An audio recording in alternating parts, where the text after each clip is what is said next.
আমাদের চ্যানেল যারা দেখছেন সবাইকে আসসালামু আলাইকুম। আজকে আপনাদের সাথে আলোচনা করব বাংলাদেশের গণমাধ্যম এবং সাংবাদিকতা নিয়ে।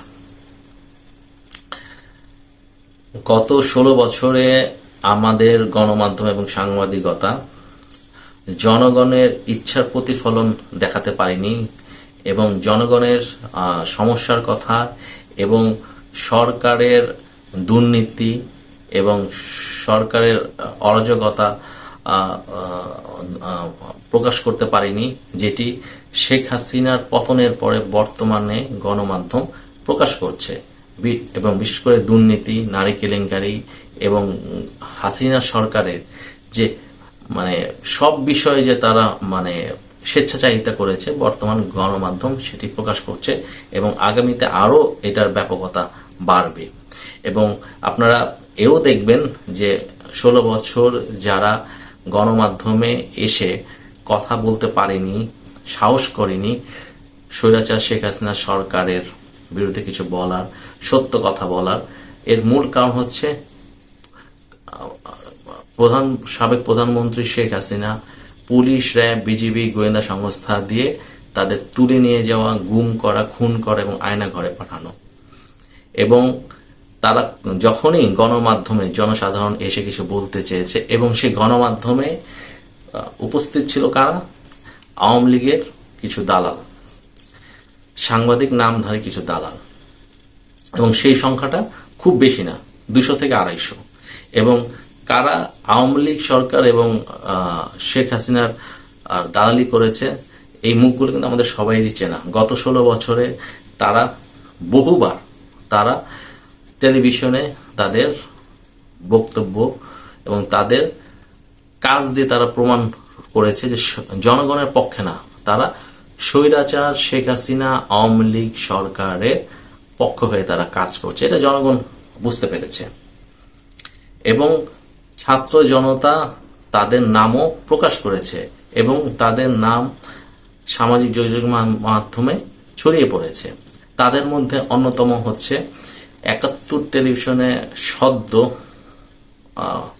বরখাস্ত হওয়া বার্তা প্রধান শাকিল আহমেদ এবং প্রধান প্রতিবেদক এবং উপস্থাপক ফারজানা রূপা। এবং আজকে তারা ফ্রান্সে যাওয়ার উদ্দেশ্যে টার্কিশ এয়ারলাইন্সে ঢাকা হযরত শাহজালাল বিমানবন্দরে আটক হয়েছে এবং তাদের নামে একটি হত্যা মামলা দায়ের হয়েছে উত্তরা পূর্ব থানায়। তো তাদের আগামীকাল কোর্টে পাঠানো হবে, তারপরে রিমান্ড চাওয়া হবে। তো এটা আমাদের যারা সাংবাদিকতা করেন এবং সাংবাদিকতা আগামীতে করতে চান তাদের জন্য খুবই লজ্জা। কারণ হচ্ছে সাংবাদিক থাকবে জনগণের পক্ষে এবং জনগণ এবং সরকারের সেতু বন্ধন। জনগণের বিভিন্ন সমস্যার কথা, বিভিন্ন দাবি দেওয়ার কথা তারা তাদের গণমাধ্যমে প্রকাশ করবেন এবং সরকারের ভুল ত্রুটি তুলে ধরাটাই হচ্ছে একজন সাংবাদিক এবং গণমাধ্যমের মূল কাজ। যেই দেশে সংবাদপত্র, গণমাধ্যম, সাংবাদিক সরকারের যত বেশি সমালোচনা করবে এবং সেটি সেই সরকার এবং সরকার প্রধান পজিটিভলি নিবে, সে দেশ তত উন্নত করবে। এবং এটা সমালোচনাটাকে আমরা শেখ হাসিনা এবং শেখ হাসিনা সরকার সহ্যই করতে পারেনি, এটা আপনারা দেখেছেন। যারাই শেখ হাসিনা এবং আওয়ামী লীগের এবং সরকারের সমালোচনা করেছে তাদেরকে দেশ থেকে বের করে দেওয়া হয়েছে, তাদের গণমাধ্যম বন্ধ করে দেওয়া হয়েছে এবং সেই সব সাংবাদিকদের চাকরিচ্যুত করা হয়েছে এবং তাদের গুম করা হয়েছে, খুন করা হয়েছে। তো এটা আপনারা দেখেছেন। তো এটা নিয়ে এটা তো আছে।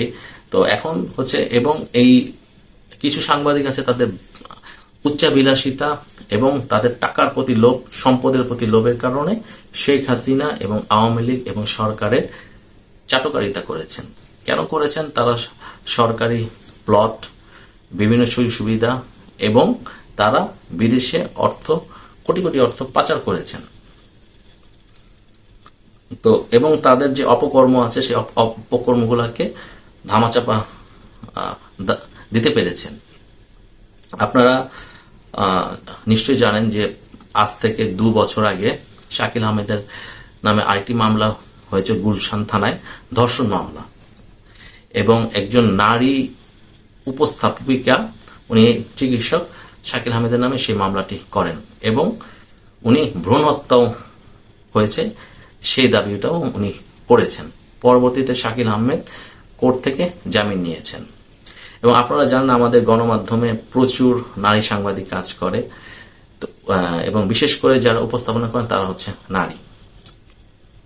তো সেখানে এই ধরনের একটি ঘটনা যদি ঘটে, এটা অবশ্যই আমাদের জন্য একটা বিব্রতকর বিষয়। কিন্তু সেটার পরবর্তীতে সেই মামলার কি ফলাফল হলো আমরা জানতে পারিনি। কারণ হচ্ছে তাদের সাথে সরকারের উচ্চ মহলে তাদের যাতায়াত ছিল। তারা প্রতিনিয়তই গণভবনে গিয়ে স্বৈরাচার শেখ হাসিনার সাথে তারা দেখা করতেন, তারা গল্পগুজব করতেন। এবং গণভবনে যে সংবাদ সম্মেলনগুলো হতো গত 16 বছরে, সেখানে শেখ হাসিনার পছন্দের গণমাধ্যম, পছন্দের সাংবাদিকদেরই তিনি আমন্ত্রণ জানাতেন এবং সেখানে কি প্রশ্ন করা হবে সেটিও নির্ধারিত ছিল। এর বাইরে কেউ অন্য কোনো প্রশ্ন করতে পারবে না। তো সেখানে একটি রঙ্গমঞ্চ, হাসি ঠাট্টার বিষয়, জনগণের সমস্যা নিয়ে বা সরকারের দুর্নীতি নিয়ে কেউ একটি প্রশ্ন করেনি এবং করার দুঃসাহসও দেখায়নি।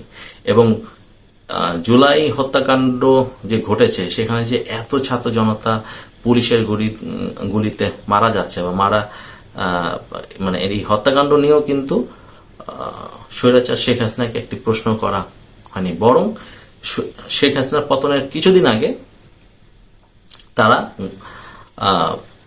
গণভবনে গিয়ে তারা আরো বল প্রয়োগ এবং এই আন্দোলনটাকে দমন করার জন্য শেখ হাসিনাকে উৎসাহ দিয়ে এসেছেন শেখ হাসিনার পতনের ঠিক 3-4 দিন আগে। এবং তারা বলেছেন এটা হলো জঙ্গিরা এই আন্দোলন করছে, জামাত শিবিররা করছে, বিএনপি করছে, সেখানে সাধারণ ছাত্র জনতার কোনো কেউ নাই। এই কথাটাই তারা শেখ হাসিনাকে বলে এসেছে এবং তাদের গণমাধ্যমে এটাই বারবার প্রচার করেছে। তো আপনারা পরবর্তীতে দেখেছেন যে এই ছাত্র জনতার গণ অভ্যুত্থান, যেখানে সর্বস্তরের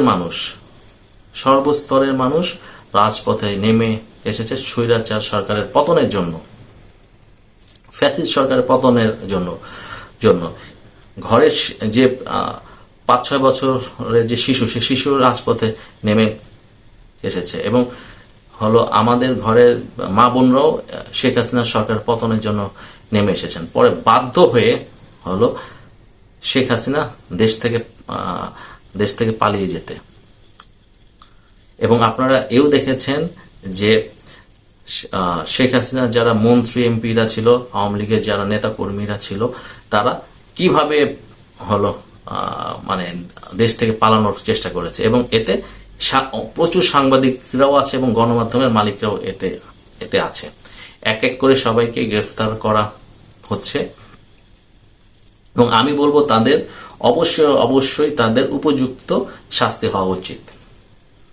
এবং তারা সাংবাদিকতার সাইনবোর্ড দিয়ে জনগণকে নিপীড়ন, নির্যাতন মানে করার যে পন্থা, সব পন্থাই তারা নিয়েছে। তো তারা হচ্ছে সাংবাদিক না, তারা হচ্ছে হত্যাকারী, তারা ছাত্র জনতা হত্যাকারী, সেটাই আমি বলবো। এবং তাদের বিচার অবশ্যই হতে হবে। এবং তারা যে এত বছর দুর্নীতি করেছে এবং কোটি কোটি টাকা বিদেশে পাচার করেছে, সেই টাকাটা আমাদের দেশে ফেরত আনা খুবই জরুরি এবং তাদের দিয়েই এই টাকাটা দেশে ফিরে আনা সম্ভব। তো আমি আশা করব আমাদের যারা বর্তমান অন্তর্বর্তী সরকার আছেন তারা এই ব্যবস্থাটা গ্রহণ করবেন এবং ভবিষ্যতে কোনো দালাল সাংবাদিক যাতে আমাদের দেশে আর না হয়, তারা সত্যিকার জনগণের সাংবাদিক এবং জনগণের সঠিক সংবাদ এবং সত্য সংবাদ যেন জনগণের সামনে প্রকাশ করতে পারে, সরকারের দালালি যেন না করতে পারে, এবং সরকার থেকে কোনো বাড়তি সুযোগ সুবিধার আশাতে তারা যেন এগুলো না করতে পারে, সেটাই থাকবে আমার প্রত্যাশা। তো আজকে এই পর্যন্তই, সবাইকে ধন্যবাদ।